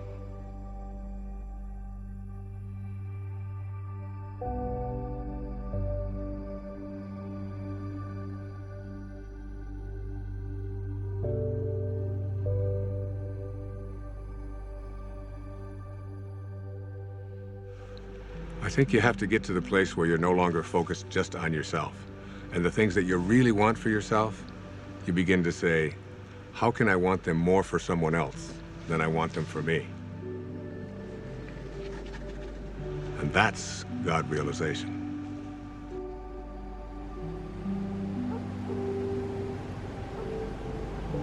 One of the things that happens when you move away from ego is that you move from a sense of entitlement to a sense of humility. You realize you're entitled to nothing. That's just the ego speaking. So the fundamental truth is that you must be like what you came from. If you came from divinity, you must be divine.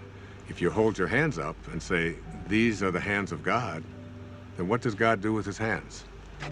God is just giving. That's all God knows how to do. Hi. How are you this morning? Better than yesterday. That's a good way to be. Not better than anybody else, just better than you used to be. Hey, I was wondering, is there a place around here where I could actually buy some flowers? I wanted to bring some back for my wife. I can let you have some of these if you want. Really? Yeah. I mean, they're not fancy like you get in a flower shop. They're just indigenous roses. A little more rustic. I think my wife might actually like that. Okay, now, wait, let me help you. Cut just above the leafy part there, and above the leafy part, and try to do it on an angle. Hey, there you go. Good. Can you tell I've never done this before? Not much of a gardener? No. I usually pay people to do my gardening. People who actually know what they're doing, like you. Oh, well, I get a lot of satisfaction out of it. I've never really seen the value in flowers, I guess. Don't you ever send your wife flowers? No. Oh, that sounds bad.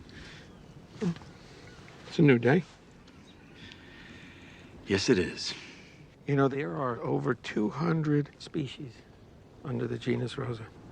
And there's a rose database that has, I think it was over 6,000 variations of roses. Seems almost excessive. Here. Thank you very much. Can I give you a tip? No, thank you. Sure? It's okay. Well, I'll be sure to tell the owner of this place what a great staff he has. You just did. You? You're the owner. No, I really am. I apologize. I thought you were just the gardener. That's an easy mistake to make. I saw you watering the plants. Plants need to be watered. Yes, they do. Thanks again.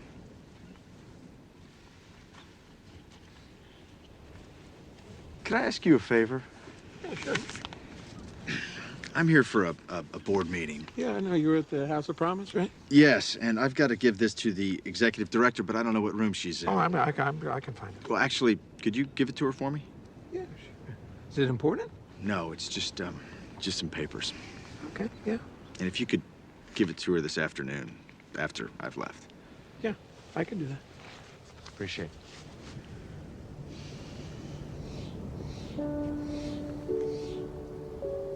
So you shift your thoughts from what can I get to how can I offer, how may I serve? If your attention is off yourself and about giving, the universe will respond by giving back to you. The universe will say, how may I serve you? But you have to be in a place of service yourself. That's when the transition is complete, when you move into that place that is without ego.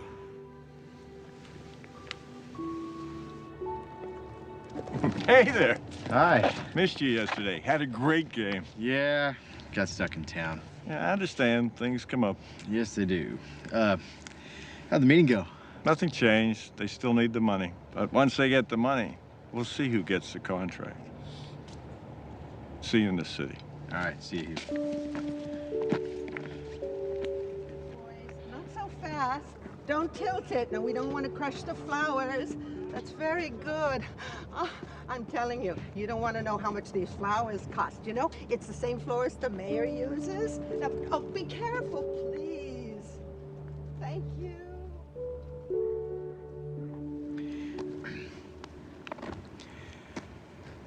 How about the name Rose if it's a girl?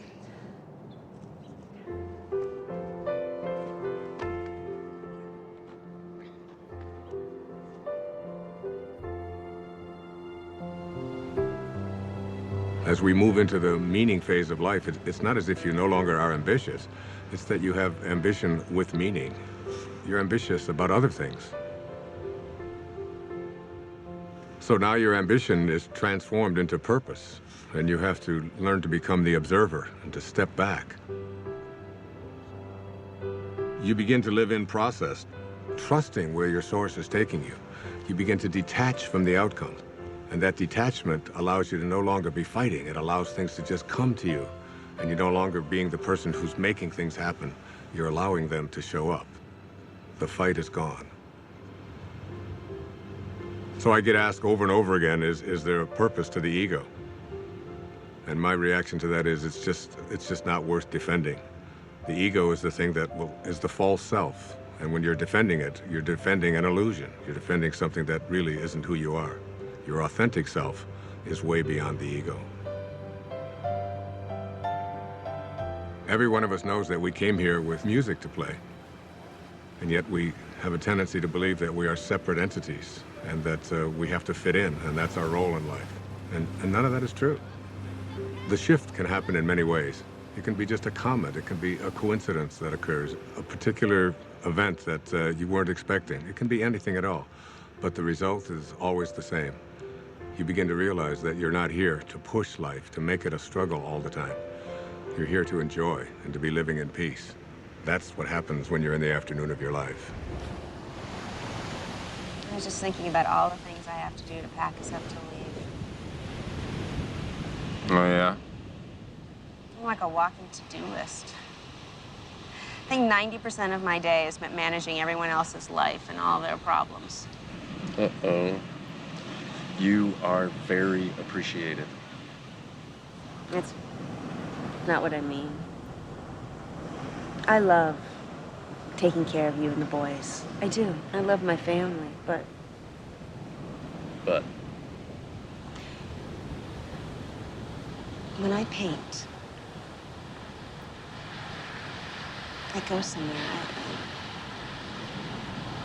I feel connected. I feel blessed. And you're good at it. I miss it so much. On the hike yesterday,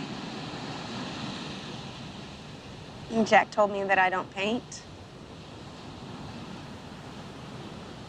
I realize that my own children have no idea who I am. They don't even know what I do.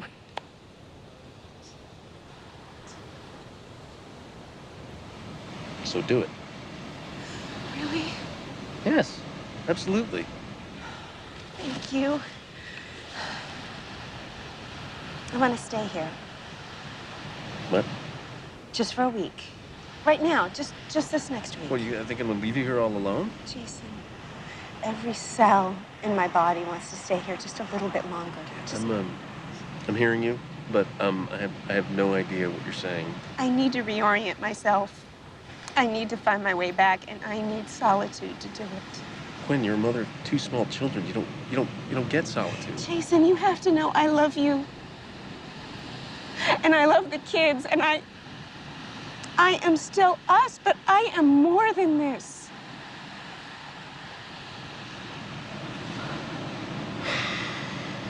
Okay.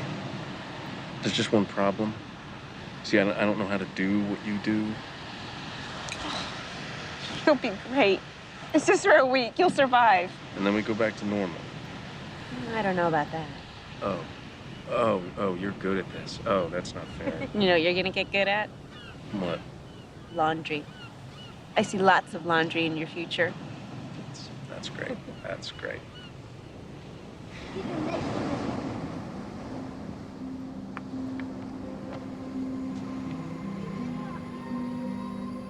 If you want to see the doors open in your life, you detach yourself from what the ego says, and you allow yourself to live from this divine place called spirit. And what Lao Tzu called the virtues, he said there are 4 of them. The first of these is reverence for all of life, which is respect. The second is sincerity, which is really nothing more than just honesty. The third is gentleness, which manifests itself as kindness in our life. And the fourth is supportiveness, which just manifests itself as service, offering service to others. Those are the 4 virtues. And Lao Tzu asks us to live by them. There's a great quote by the poet Hafiz. He said, even after all this time, the sun never says to the earth, you owe me. Just think what a love like that can do. It lights up the whole world.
Oh, David.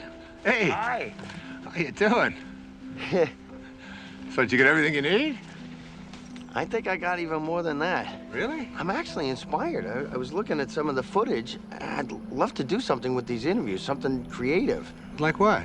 Well, this place. There's something happening here. What you're talking about, the people, themes, I think I can really do something with Wait a second. I thought you were just a technician on this shoot. Isn't that what I heard you say before? I guess not. I think I'm getting it. Well, you know, David, the point is we're all going to get it. Ultimately, we're all going to get it. There's a great line from A Course in Miracles where Jesus says, if you want to be like me, knowing that we are alike, I will help you. If you want to be different than me, I will wait until you change your mind. And you will change your mind. And really, isn't it the ultimate thing is, why should we have to die in order to get it? We ought to be able to get it while we're here.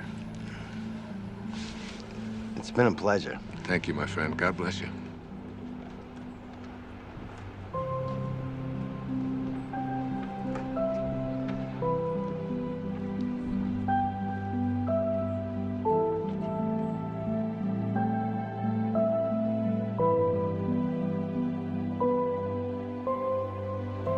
Nobody needs to ask the question, what is my purpose? It will always be found in service. If you can just for one day put your attention on making life better for someone else, if you can focus on thinking like that, that's how God thinks. It's an ancient concept, but it's still relevant. To touch someone's life is more valuable than any amount of money. My friend Byron Katie says, to believe that you need what you don't have is the definition of insanity. That you can't be fulfilled until you get all these things, that's an illusion. Really, you don't need anything more. It doesn't matter what it is you do. You could be a cab driver, a teacher, a factory worker, a manager. What matters is that you put your attention on how may I serve. Think of the people you go to, whoever you are in your path. You can run an entire business this way. not being attached to outcome, putting attention on service. Your life becomes about living those virtues. How can I serve? How can I be gentle? How can I be reverent? Thinking like that means you're living in meaning. The messages of the morning are about what you can and can't do, about how society defines you. But in the afternoon, after the shift, it's about connecting to an energy that's taking care of everything, and we're all just being done. Try to stop yourself from breathing, from your fingernails growing. Living the virtues is all we need to do. The truth is, I feel something else is in charge of all of this. So it's really about surrendering to it. Surrendering to something that is bigger than you, that you are connected to, and that's really in control of everything.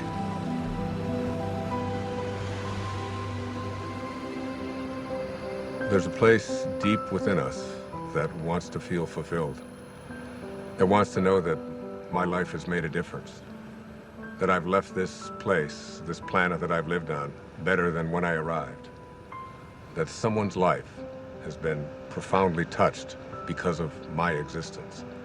We all want that. It's not about age or about finding yourself. Wherever you are, at whatever age, you're only a thought away from changing your life.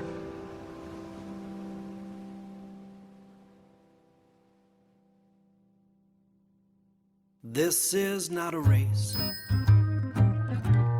You don't have to run.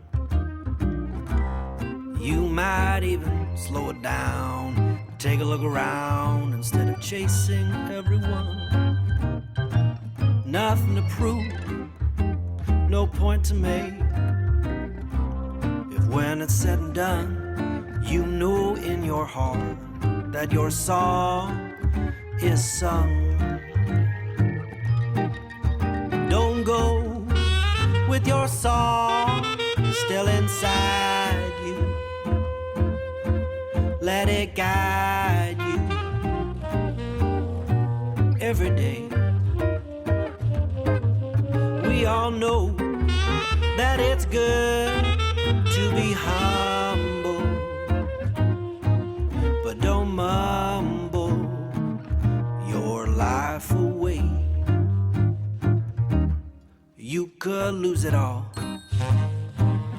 You would still feel like you'd won. You might fall out of the sky, learn to fly just by reaching for the sun. No need to fret, but by regret. If when it's said and done, you know in your heart that your song is sung. Don't go with your song still inside you. Let it guide you every day. We all know that it's good to be humble, but don't grumble your life away. A little teamwork now. La la la la la. La la la la la. Low la low la low. Low la low la low. La la la la la la la. La la la la la la la. Low la low low low low. Low la low low low low. Rubber da scrub. Hobba de hop do. Hooba da hooba da hooba de hub. Hooba de hooba de hooba de ho. Don't go with your song still inside you. Let it guide you every day. We all know that it's good to be humble, but don't fumble, don't grumble, don't mumble your life away.